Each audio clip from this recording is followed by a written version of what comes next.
po yung ano, yung nag-auto-focus po siya. Pinatrack niya po yung mismong subject. Meron po siyang Ultra HD. Ayan.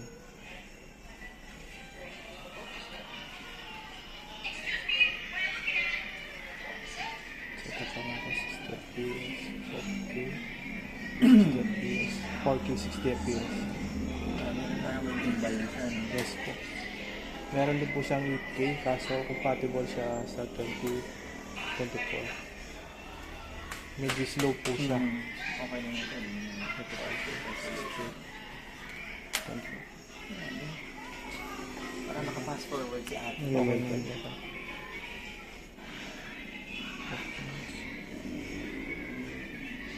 Portrait, try natin. Kailangan tamang subject. Portrait na po.